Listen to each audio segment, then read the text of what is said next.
Welcome. I'm Tricia McDonough, joining you from the United States from a team of professionals from Empower and Vela. We're here today to introduce you to session number 2. And together in this session, we're going to learn about brain health and child development and what that means for you as you consider yourselves in the education and in counseling with children as one of many architects forming their brain. Today's objectives will be to have just a basic understanding of neurodevelopment that you can easily hold in your thoughts as you work with children. And number 2, understand how interruptions happen to development as a result of trauma and loss, and what brain regions that includes, so you can visualize this as you work with children. So I'm going to start with just very basic information about the brain. As you'll remember, maybe from other videos you've watched with us, or if this is background from your schooling, or perhaps this may be new to you.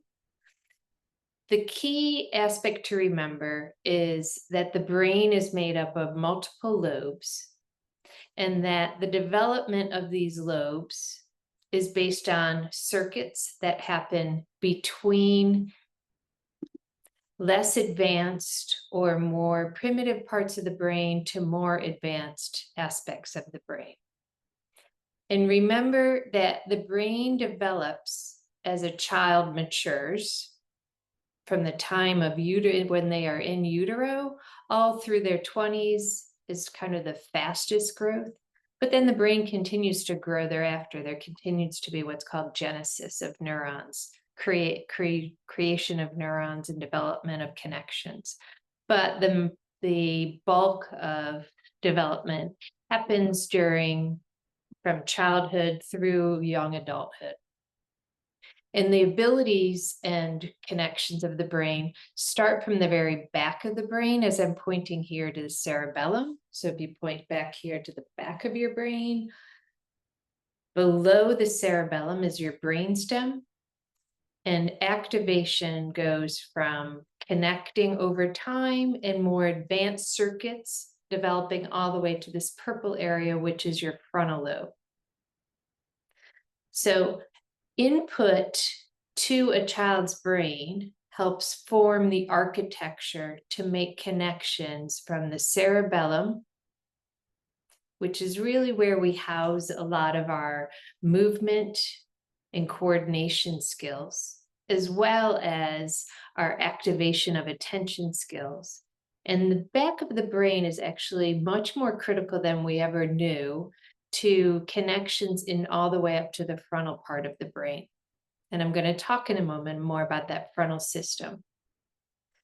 Below the cerebellum, you see what's called the brainstem. This is this white area. The brainstem, think of as your regulation. It regulates your heart rate, your blood pressure. It has connections up here into the temporal lobe and into the cerebellum and throughout the brain to activate your fight or flight system to be able to respond in your environment. So think of your brain stem as regulating some vital organs in the rest of your body, and as an area of the brain that sends signals to the rest of the brain for activation. So we have our brainstem, our cerebellum, and these areas, along with your temporal lobe and some of the lower aspects of the temporal lobe, in which houses what's called your limbic system. And within your limbic system, you've got your core areas that we consider for emotions and memory. And so your temporal lobe is really kind of right between your ears. It's really also where you get your auditory connections. Recall that the temporal lobe includes the limbic system, and the limbic system includes your amygdala and your hippocampus. I'm going to show you that in a moment. But this area has significant connections to your cerebellum as well as to your frontal lobe. So your temporal lobe, brainstem, cerebellum, and then above the cerebellum, we have what's called the occipital lobe. Think of that as your primary area for vision and visual connections. Your parietal lobe is above that. Consider your parietal lobe as your primary area for sensory integration and for knowing your sense of self. And then your frontal lobe is where this purple area is that really differentiates us from other non-human primates. So this is the area, and these areas make up the cortex of the brain that really form connections that differentiate you and the children you work with from other non-human forms. So it's really what makes us have the ability to think at a higher level, to emote and regulate our emotions at a higher level, to plan, organize, sequence, have a language, and other higher order abilities. And these abilities, the health and strength of the connections that form over time, come from input from the environment to the child, to the adolescent, and from age-appropriate input. So the brain will know what to do and how to organize information if it's at a higher developmental rate than the brain is ready to handle it, and it will stress it out. As well as we know that hygiene factors are very significant in the brain's development of a child. And these hygiene factors include nutrition, hygiene factors around exercise and movement, and sleep, and getting enough sleep and sound sleep for children and adults. And you notice this in yourself, of disruptions in sleep impact your cognitive and your emotional and your behavioral regulation. So if you consider the brain, and we know, follow this arrow, that we are growing connections as architects and as observers of a child's brain from the basic skills. So think of a baby, and in the early stages of a baby, they cry in response to what's in their environment and stimulation, and like basic needs for food, basic needs for sleep, basic needs to be held, basic needs to be loved.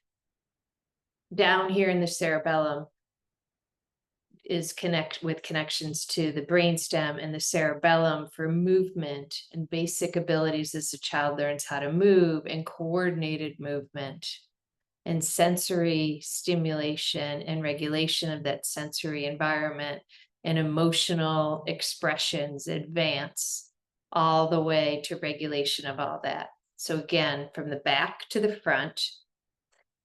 And in the front of the brain, in this frontal system, the purple area, when we consider this our area of cognition and the cognitive areas of organization and planning, higher order abilities to regulate oneself and to regulate one's thoughts, to take input, learn from it, be flexible, be able to respond and manipulate information, our language system, more advanced language system, and then finally our ability to stop, think, pay attention, and understand consequences. Connections, so to cognition, are up here that are at the highest level.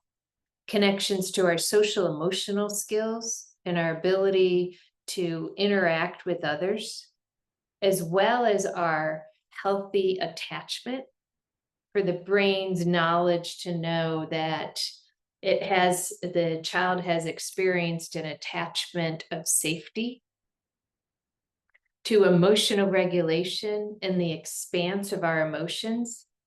And what happens is, when a child is experiencing trauma, they can experience interruptions to development of these key areas in the frontal system that have circuits back into the parietal, into movement down in the cerebellum, as well as into this limbic system, remember, that's housed here in the temporal lobe. And over time, if a child is not expanding their emotions, we call it restrictions of emotional development. So instead of expanding and experiencing a whole spectrum of emotions, from happy to joy to excitement, or from feeling disappointed to feeling angry to feeling explosive, or feeling sad to feeling very depressed, children will have a restriction rather than an expansion, in the absence of helping them work on language skills around emotions, expressing themselves around their emotions, things that would typically make them feel maybe a little bit worried. All they know is, I feel very anxious. And so helping them rewire to know there's a scale for all these emotions, and reteaching them what that scale is so that they can appropriately respond to their environment and appropriately respond to the signals that are sent to them from the brainstem in their environment up into this area of the temporal lobe and the limbic system and its connections to the frontal lobe, to be able to say, okay, I've just experienced something that makes me feel uncomfortable or scared. It's something that makes me feel a little bit scared, not extremely frightened. So I'm going to tell my system to respond the right way, and I'm going to express my emotion in the right way. Or I've just experienced something that makes me feel angry. My response in a restricted setting, for the brain, has not experienced an expansion of emotions and restriction, anger is always expressed in an outburst or in an explosive way, rather than anger is expressed as a little bit of anger, medium bit of anger, or severe anger. Finally, we look at interruptions to the motor system and motor coordination and complex organizational skills around motor planning. I'm going to take a second and go back again to review these areas of the brain, because over the next several sessions, I'm going to go back to these areas. And so it's important just to visualize this in your head, so that you can visualize this happening in the brains of your children that you work with. So again, at the base, we have the brainstem, and you'll recall, take a moment, recall, brainstem is where there's a regulation that happens in connections to our vital organs. Think of it for our vital organs around your heart, your blood pressure, your breathing, as well as our response system to the environment. It sends signals to tell us what to do. The hippocampus is housed above here in this temporal lobe area in the amygdala, and this blue area together makes up what's called our limbic system. And think of the limbic system as our emotional and memory system, which have connections here to our frontal lobe and the prefrontal cortex. And remember, the frontal lobe is our regulation, our ability to respond appropriately, our ability to plan, organize, sequence, our ability to engage in social interactions in a healthy way. And the connections happen from the back of the brain, where the cerebellum is, all the way up to the front of the brain. None of these areas of the brain work in silos. They all work as connections. And as you work with children, you can come up with ways, if their environment that they're in is not giving them the appropriate stimulation, in a classroom setting or in a counseling setting or in your home setting, come up with ways to create some connections. So let me take a step back here and review your learning objectives for today. It's just to get a basic understanding of neurodevelopment, the lobes of the brain and connections that happen across the brain, and recall it's from back to front. And that actually you can work on being architects from helping create that development from the back to the front by things you do. And when we want to activate the front, we want to be creative in ways. If I want to activate the front and it's not working, if I want to get a child to work on something creative or work on something that they need to pay attention, sometimes I need to activate another part of the brain to get that connection to the front to work. And in children who are experiencing trauma or are in situations where they're not able to be exposed to the same kind of stimulation that they typically would have, and in the context of war, this could mean that they're not able to go to school, or they are having interruptions in their home environment, or interruptions that happen as a result of the trauma they're experiencing. We can try to offset those interruptions with certain activity. So if we know there could be stagnation, let's offset it with other activity to activate it. And your takeaway thoughts, if you want to jot them down, of how can you hold this information in your head? How can you keep this in your thoughts as you're working with kids?